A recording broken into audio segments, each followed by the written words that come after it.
வணக்கம் மக்களே.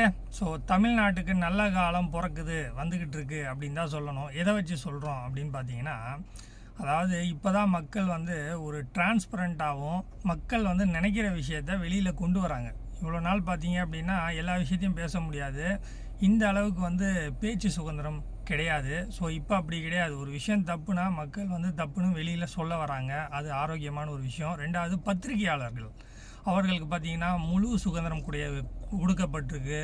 அவங்க வந்து கேட்குற கேள்விக்கு பதில் சொல்கிறாங்க. வழக்கமாக ஒரு நாடு நல்லா இருக்கணும் அப்படின்னா ஒரு பத்திரிகையாளர் நல்ல கேள்விகளை கேட்கணும்.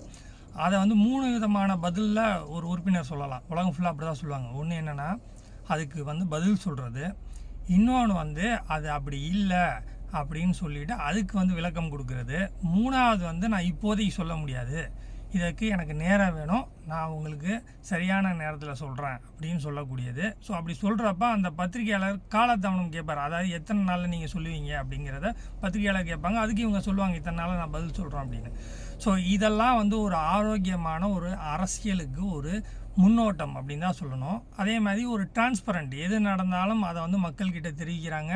ஸோ தெரிவிக்கிறப்ப பார்த்தீங்க அப்படின்னா ஒரு பொறுப்பில் இருக்கக்கூடிய ஒரு அமைச்சராக எப்படி நடந்துக்கிறாங்களோ அது நடந்துக்கணும். ஏன் அப்படின்னா நீங்கள் அமைச்சராக இருக்கப்போ எல்லாத்தையும் பேச முடியாது. இப்படி தான் இருக்கணுன்ற ஒரு ப்ரோட்டோக்கால் இருக்குது, ஒரு டிக்னிட்டி இருக்குது, ஒரு டெக்கோரம் இருக்குது. அதே நீங்கள் வந்து ஒரு கட்சி மீட்டிங்கில் பேசுகிறீங்க அப்படின்னா எதை வேணாலும் பேசலாம். ஸோ அருமையாக வந்து நம்ம ஆதவ அர்ஜுன் அண்ணன் வந்து பார்த்திங்கன்னா சொல்லியிருந்தார். அதாவது இப்போ நான் கட்சி மீட்டிங்கில் இருக்கேன், நான் என்னோடய பதவியிலேருந்து வெளியில் இருக்கேன், இப்போ நான் என்ன வேணாலும் சுதந்திரமாக பேசலாம்.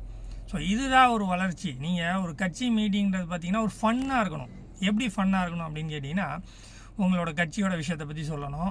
இப்போ சொல்கிறப்ப வந்து உங்கள் கட்சியில் இருக்கக்கூடியவங்களே சில பேர் கேட்பாங்க கேள்வி, ஆனால் என்னென்னா ஏன்னா இது இப்படி பண்ணீங்க, அதை ஏன் அப்படி பண்ணீங்க அப்படின்னு கேட்குறப்ப அதுக்கு நீங்கள் பதில் சொல்கிற மாதிரி இருக்கணும்.